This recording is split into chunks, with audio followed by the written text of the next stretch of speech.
भगवान आहा एक बात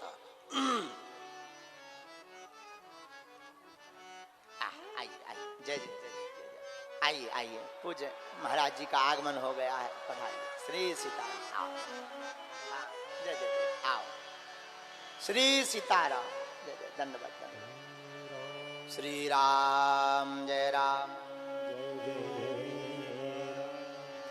श्री राम जय राम जय जय राम सिया राम जय जय सिया राम सिया राम जय राम जय जय राम सिया राम जय जय सिया राम सिया राम जय राम जय जय राम सिया राम जय जय सिया राम सिया राम जय राम जय जय राम बोलो सिया राम जय जय सिया राम। बहुत ही सौभाग्य की बात है। और श्रीधाम वृंदावन से परम पूज्य श्री गौरी गोपाल आश्रम के महान और आपने सेवा के प्रकल्प से जो समूचे भारत में एक नई क्रांति खड़ी की, वृद्ध माताओं की सेवा करके, ऐसे परम पूज्य श्री आचार्य सिद्धेश्वरी श्री अनिरुद्धाचार्य जी महाराज आज इस कथा में मंगल दर्शन देने के लिए पधारे हैं। और निश्चित रूप से आपके मंगल से समूचे विदिशा का और विदिशा जिला का कल्याण होगा। बेत्रवती नदी के किनारे, गंगा के किनारे विदिशा शहर में आप आए हैं। पावन कथा का रसपान आप सभी भक्तजन कर रहे हैं। जो कथा हमारे जीवन की व्यथा को मिटा रही है, हमारे जीवन को परिवर्तित कर रही है, ऐसी दिव्य कथा पूज्य महाराज श्री की दिव्य वाणी से आप श्रवण पान कर रहे हैं। पूज्य महाराज श्री के श्री चरणों में दास अनिरुद्ध का कोटि कोटि नमन। और पूज्य महाराज श्री आज मुझे लग रहा है कि पूरे भारतवर्ष में धर्म की ध्वजा जिस प्रकार पूज्य महाराज श्री लहरा रहे हैं, जरूर भगवान को लगा होगा कि धर्म का ह्रास हो रहा है, इसलिए भगवान ने अपनी शक्तियां देकर के आप श्री को धरती पर भेज दिया कि जाओ हमारी इन शक्तियों के माध्यम से जन जन तक पहुंचो और हमसे सबको जोड़ते चलो, अर्थात सबको भगवान से, जनता को जनार्दन से जोड़ने का कार्य आप श्री कर रहे हैं। प्रभु राम से जोड़ने का कार्य आप श्री कर रहे हैं। पूज्य महाराज जी के चरणों में दास का कोटि कोटि बारंबार नमन। पूज्य महाराज श्री का स्नेह मिलता रहता है, कई बार बात होती रहती है, और आपका ये बड़प्पन, आपकी ये सहजता, आपकी ये सरलता सबको अच्छी लगती है। और इस कथा का जो आयोजन कर रहे श्री अंकित कृष्ण बटुक जी और बटेश्वर भागवत सेवा संस्थान, आपके लिए भी सुंदर करतल ध्वनि हो। कितना विशाल आयोजन आप श्री ने कराया और महाराज श्री की दिव्य वाणी आप सभी को श्रवण करने का अवसर प्राप्त हो रहा है। पूज्य महाराज श्री अभी आप सबको श्रवण करा रहे थे कि भगवान से प्रेम करना जरूरी है। राम ही केवल प्रेम प्यारा, जान ले जो जान निहारा। भगवान को पसंद तो प्रेम ही है। गोस्वामी जी ने कहा, मिलही न रघुपति बिनु अनुरागा, मिलही न रघुपति बिनु अनुरागा। किए जोग जप ज्ञान विरागा, किए जोग ज्ञान विरागा। तो भगवान बिना अनुराग के तो मिल ही नहीं सकते, ये सत्य है। अब देखना यह है कि हम भगवान से प्रीति कितनी करते हैं। अच्छा, आप सभी उपस्थित माताओं बहनों को, पिता तुल्य बुजुर्गों को सभी को जय श्री सीताराम, जय श्रीमन नारायण, जय श्री कृष्णा। आप सभी जनता जनार्दन के श्री चरणों में भी बारंबार नमस्कार ये दास करता है। भगवान बताइए, पूजा के भूखे हैं या प्रेम के? सभी बोलिए, प्रेम के। और हम भगवान की क्या करते हैं? पूजा। भगवान की हम पूजा करते हैं और भगवान से पूछा गया कि आप क्या चाहते हैं? हम प्रेम चाहते हैं। और हम क्या देते हैं? पूजा देते हैं। इसलिए भगवान के मिलने में हमें कई जन्म लेने पड़ जाते हैं, कई बार आना जाना पड़ता है। पुनरपि जननम पुनरपि मरणम पुनरपि जननी जठरे शयनम। बार बार जन्म मृत्यु का चक्कर इसलिए लगता है क्योंकि हम पूजा करते हैं, प्रेम नहीं करते। आप एक काम करिए, जितनी माताएं बैठी हैं और जितने पुरुष बैठे हैं, जरा समझिए, एक छोटी सी बात को समझ लीजिए। आप पूजा कैसी करते हैं?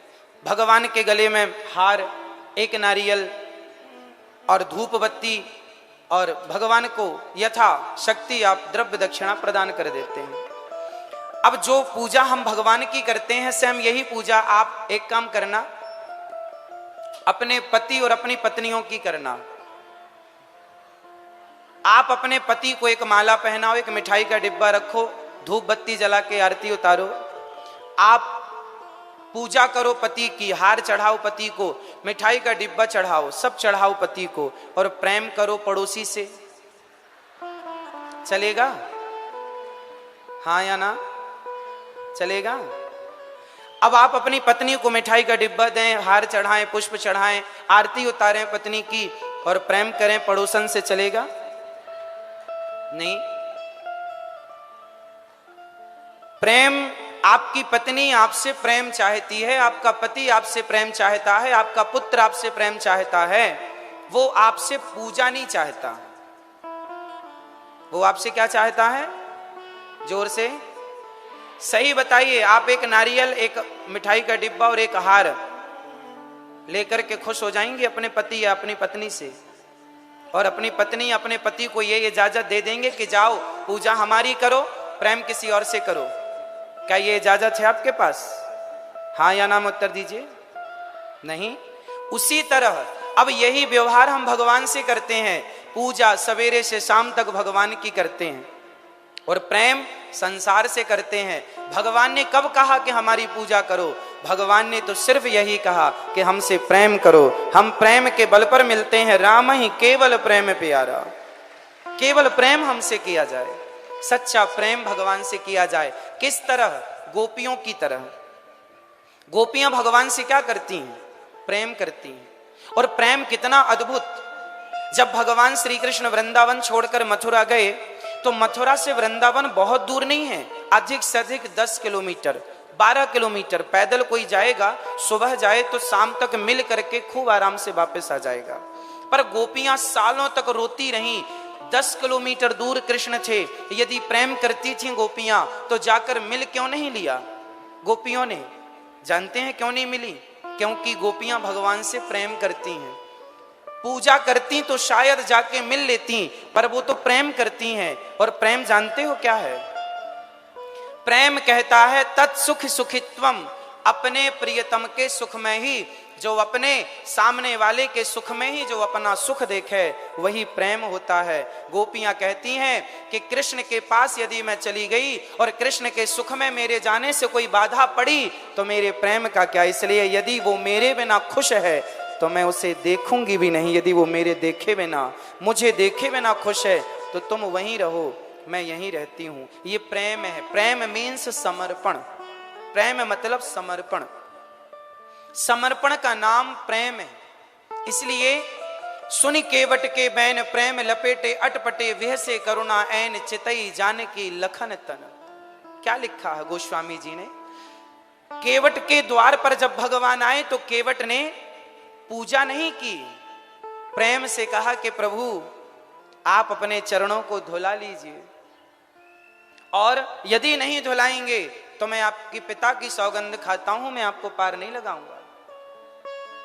और आपके भगवान ने कहा कि हमें जल्दी जाना है। तो केवट ने कहा बगल में घाट है, पानी कमर तक है, चले जाओ। राम जी ने कहा हम तो चले जाएंगे, जानकी जी कैसे जाएंगी? केवट बोला बिना चरण धोए मैं आपको पार नहीं लगाऊंगा। सुनी केवट के बैन, मैं आपके मर्म को जानता हूं। कौन सा मर्म? छुअत शिला भई नारी सुहाई, जिनके चरणों की रज से पत्थर स्त्री हो गई। तो मेरी नाव तो लकड़ी की है, कहीं आपके चरणों के जादू से कहीं स्त्री ना बन जाए, इसलिए मैं आपके मर्म को जानता हूं। और केवट कहता है कि मैं आपको पार नहीं लगाऊंगा।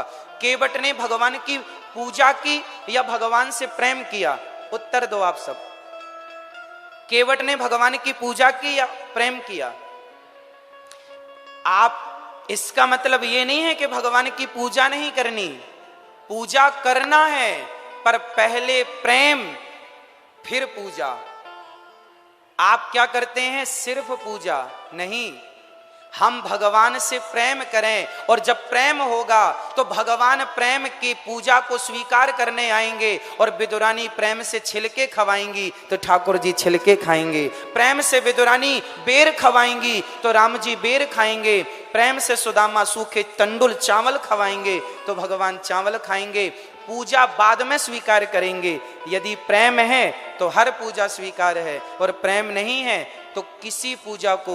दुर्योधन ने 56 भोग परोसा तो था, हे प्रभु ग्रहण कीजिए, कहां खाए भगवान? क्योंकि भगवान प्रेम को समझते हैं। इसलिए आप पुष्पमाला, मिठाई का डिब्बा, नारियल आप अपनी पत्नी को पहनाया करो, भगवान से तो सिर्फ प्रेम किया करो। पूजा पति की करो, पूजा पत्नी की करो, प्रेम भगवान से करो। आप क्या करते हैं? आप पूजा भगवान की करते हैं, प्रेम संसार के लोगों से करते हैं। बेटा मेरा, बेटी मेरी, परिवार मेरा, घर मेरा। कहो कि ये सब मेरा है, ये मत कहो कि ये सब मेरा है, ये कहो कि गोविंद मेरो है, गोपाल मेरो है। मीराबाई ने कहा कि मेरे तो गिरधर गोपाल, दूसरो ना कोई। समझिएगा, भगवान प्रेम चाहते हैं। अब किस प्रकार आप प्रेम कर सकते हैं वो आप देख लीजिए। पूज्य महाराज श्री का एक सपना है, और ये सपना हम सभी जनता जनार्दन का है। सपना क्या है? पूज्य महाराज श्री ने एक बेड़ा उठाया है हमारे अपने देश को हिंदू राष्ट्र बनाने का। कितने लोग चाहते हैं कि हमारा देश हिंदू राष्ट्र हो? कितने लोग चाहते हैं? चाहते हैं। तो क्या करना पड़ेगा हमें? केवल महाराज जी का ही धर्म है कि केवल वो ही ये सपना देखें? क्या आपका और हमारा ये सपना देखने का अधिकार नहीं है? एक बात बताऊं, यदि हिंदू राष्ट्र बनाना है देश को, तो आपको भी कुछ काम करने पड़ेंगे। पूज्य महाराज श्री ने तो जो करना था बेड़ा उठाया, और उसकी पूर्ति के लिए चल रहे हैं, जी जान लगा करके दिन रात कार्य कर रहे हैं, सेवा कर रहे हैं। अब आपका क्या काम है, हमारा क्या काम है? जरा हम अपना काम भी याद कर लें। एक बात बताओ, सड़क जब बन जाती है पूरी, तब मंत्री जी ओपनिंग करने आते हैं या पहले ही सड़क बने बिना ही ओपनिंग करने आ जाते हैं? बताओ। जब तैयार हो जाता है कोई भी काम तो सरकार आती है और क्या करती है? उसे ओपनिंग कर देती है, शुरुआत कर देती है। पुल बना, सड़क बनी, कुछ भी बना, सरकार आखिरी में आती है और ओपनिंग करके चली जाती। कोई भी नेता हो, कोई भी हो, उसके पहले की तैयारी इंजीनियरों की, मजदूरों की, वर्करों की पूरी सड़क तैयार करने में वो अपना पसीना बहाते हैं। इसका अर्थ समझ रहे हैं? हिंदू राष्ट्र बनाने के लिए प्रत्येक भारत के 140 करोड़ जो जनता, जिसमें सनातनी सम्मिलित हैं, उनकी जरूरत है। वो जिस दिन चाह लेंगे, अपने आप को बदल लेंगे, उस दिन हमारा देश हिंदू राष्ट्र हो जाएगा। अब बदलाव क्या, जरा कम शब्दों में समझ लीजिएगा। कितने लोग चाहते हैं कि हमारा देश हिंदू राष्ट्र हो? फिर से ठीक है। अब ये बताइए, आप में से कितने लोग माथे पर तिलक लगाना पसंद करते हैं? क्या रोज लगाते हैं? हमारे मुसलमान भाई माथे पर टोपी रोज लगाते हैं, उन्हें कोई शर्म नहीं है टोपी लगाने में। तो सवाल आपसे है, जब आप सनातनी हो तो फिर तिलक लगाने में शर्म किस बात की? माथे पर तिलक लगाओ। पहला, यदि हिंदू राष्ट्र चाहते हैं तो पहले माथे पर तिलक लगाना सीखिए। दूसरा, यदि हिंदू राष्ट्र चाहते हैं तो दूसरा काम यह है कि सनातनी की पहचान किससे है? हम अहिंसा ही परमो धर्मः की बात करते हैं। जो मांस खाता हो, जो बकरा बकरी अपने स्वाद के लिए काटता हो, बताइए क्या वो सनातनी हो सकता है? इसलिए सबसे पहले शाकाहार अपनाना शुरू कीजिए। प्रसाद भोग लगा के ठाकुर जी को भोग लगाकर प्रसाद पाएंगे। सबसे पहली जरूरत है कि हम अहिंसा ही परमो धर्मः की बात को चरितार्थ करें। अहिंसा ही परमो धर्मः। हमारा धर्म किसी की हत्या करना नहीं सिखाता। और आज बहुत लोग मांस खा रहे हैं। किसी के खानदान घरों में तो बकरा काटने की परंपराएं चल रही हैं, कुरीतियां चल रही हैं। तो आपको इन बुराइयों को जड़ से मिटाना होगा, तब जाकर हम हिंदू राष्ट्र का निर्माण कर सकते हैं। तीसरा, आप यदि हिंदू राष्ट्र चाहते हैं तो तीसरा काम आपको यह करना पड़ेगा कि चाहे पुरुष हो चाहे स्त्रियां हो, आपको नियम बनाना होगा कि आप लोगों को, खासकर पुरुष वर्ग, बेटा बुजुर्ग, सब मेरे नौजवान दोस्त भाई, आप जो पैंट शर्ट पहनते हैं वो पैंट शर्ट बताओ भारतीय पहनावा है या विदेशी? फिर हफ्ते में कम से कम एक दिन संडे के संडे धोती कुर्ता पहनकर तिलक लगाकर बाजार निकला करेंगे शॉपिंग करने के लिए। धोती कुर्ता, जो तुम्हारे दादाजी, जो तुम्हारे नाना जी धोती पहनते थे कांच लगाकर, हमारी भारतीयता को हमने मिटा दिया। अब हम मिटा कर कह रहे हैं कि हम हिंदू राष्ट्र चाहते हैं। आप पूज्य महाराज श्री के आदर्शों पर चलते हैं तो पूज्य महाराज श्री सुबह से शाम तक केवल सीताराम सीताराम का जाप करते हैं, आपको कराते हैं। आप तो चल रहे हैं उस मार्ग पर, अब जरूरत है हम सबको चलने की। कितने लोग हिंदू राष्ट्र चाहते हैं? सब चाहते हैं। तो बताओ, गीता कितने घरों में पढ़ी जाती है? रामचरितमानस कितने घरों में पढ़ी जाती है? बिना गीता पढ़े, बिना रामचरितमानस उस बात पर अमल करे जो लिखी है। जब तक भारत का बच्चा गीता और रामचरितमानस नहीं पढ़ेगा, जब तक उस बात पर नहीं चलेगा जो गोस्वामी जी ने या भगवान श्री कृष्ण ने अर्जुन को कहा, उन रास्तों पर नहीं चलेगा, तब तक हिंदू राष्ट्र की कल्पना कैसे होगी? इसलिए हिंदू राष्ट्र बनाने के लिए सरकार की मोहर लगनी तो बाकी है, बाद में लग ही जाएगी। पहले आपकी तैयारियां तो हों, और तैयारी ये हो कि प्रत्येक व्यक्ति आपके जेब में गीता तो हो, गीता के श्लोक आपके बच्चों को आवे। गीता क्या कहती है? गीता कहती है कर्मण्येवाधिकारस्ते मां फलेषु कदाचन। तू कर्म कर, फल की इच्छा ना कर। हमारा धर्म हमें इतना महान बनाता है। आज की स्कूली, कॉलेज की, यूनिवर्सिटियों की जितनी शिक्षाएं हैं, वो सारी शिक्षाएं केवल नौकर बना रही हैं, नौकरियां लेने वाले बन रहे हैं। हमारी संस्कृति यदि आप इसे फॉलो करें, इस संस्कृति पर काम करें, इसे चरितार्थ करें, तो आप नौकरी लेने वाले नहीं। चाणक्य ने चंद्रगुप्त को सम्राट बनाया था। यहां नौकरी देने वालों की पढ़ाई जाती है, यहां नौकरियां देने वाले होते हैं। हमारे सनातन का निर्माण, जब हमारा सनातन जब आपको शिक्षा देता है, जब हमारे गुरुजन, हमारे वेद पुराण आपको शिक्षा देते हैं, तो आपको सेल्फ डिपेंड, आत्मनिर्भर बना देते हैं।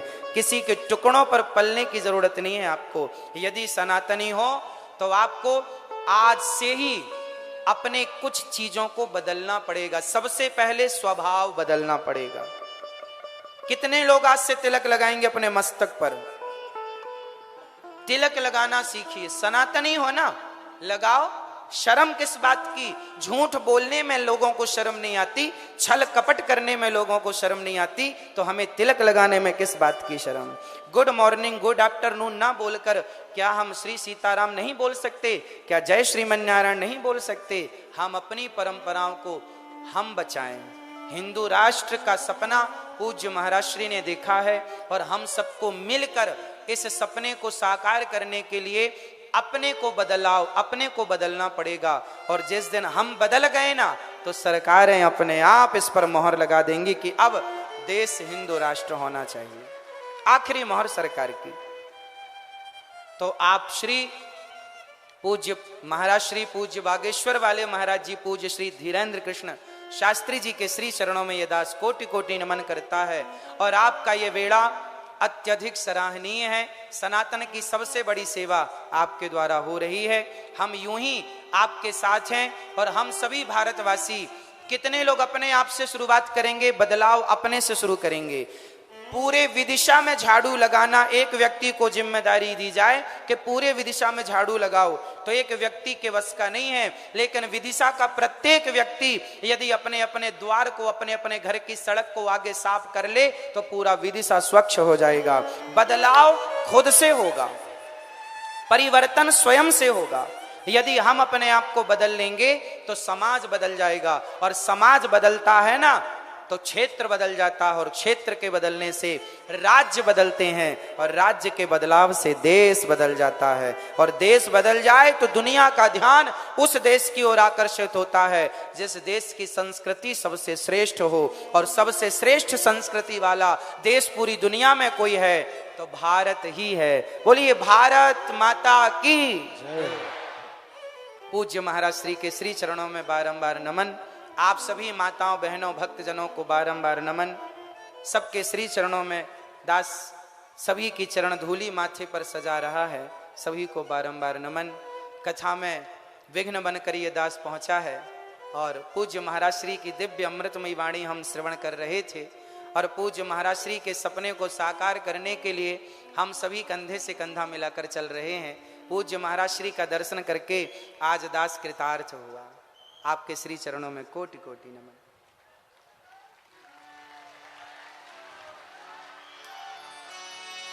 श्री राम जय राम जय जय राम।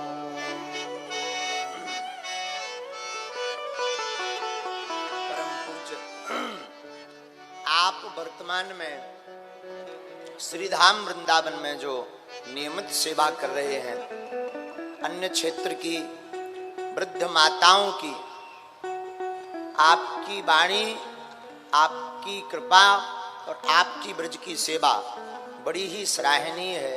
परम पूज्य श्री श्रद्धेय श्री अनुद्धाचार्य जी महाराज जी आज पधारे और आपके पधारने से समूचा विदिशा गदगद हुआ है। व्यासपीठ से भगवान से हम प्रार्थना करते हैं आपकी ये सरलता, ये दिव्यता, आपके संकल्प निरंतर आगे बढ़े, और जो विरोधी बड़े ही आपके पीछे लगे, स्वभाव बस हाथी चले बाजार भौंके हजार।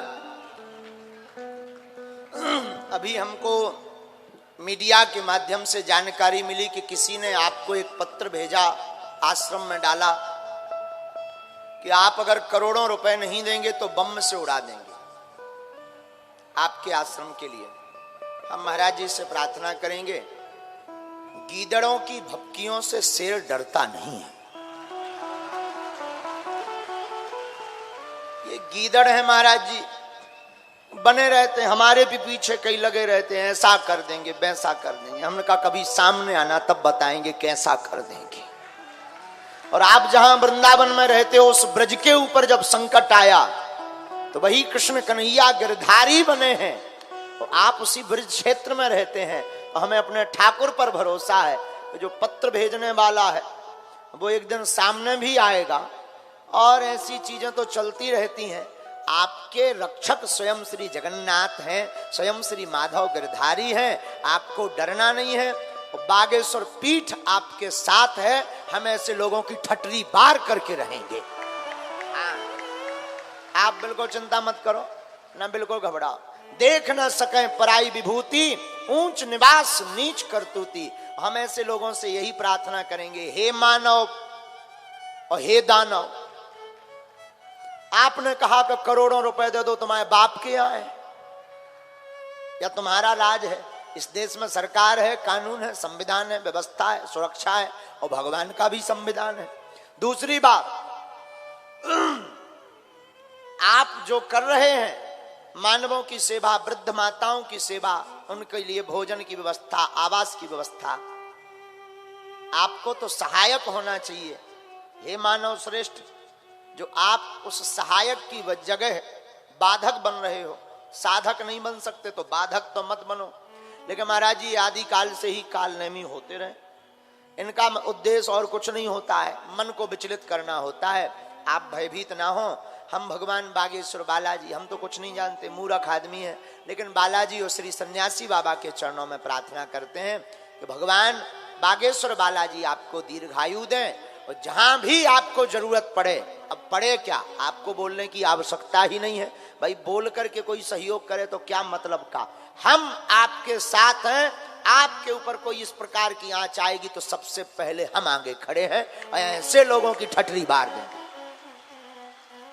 नहीं छोड़ेंगे, और बालाजी इसका दंड भी उनको देंगे। ये सिर्फ और सिर्फ इसलिए करतूत, और आपके साथ पूरा ब्रजमंडल भी है, ब्रजवासी भी आपके साथ हैं। हम ब्रजवासियों से चर्चा करते रहते हैं, तो ब्रजवासी भी आपके साथ हैं। और ये जो धमकी भरा पत्र मिला है, तो हम तो यही कहेंगे कि बहुत जल्दी वो पकड़ा जाए, और लगेगा भी तो हम बालाजी के चरणों में अर्जी लगा के उसको पकड़वाने की भी बालाजी से प्रेरणा लेंगे, सन्यासी बाबा से प्रेरणा लेंगे। भाई कमाई कब काम आएगी शक्ति के, बाद में आएगा। तो हम अपने सन्यासी बाबा से भी प्रार्थना करेंगे। तो आप आज कथा में पधारे, बड़ा आनंद मिला, और एक भाव के साथ हम कथा को आगे बढ़ाएं, क्योंकि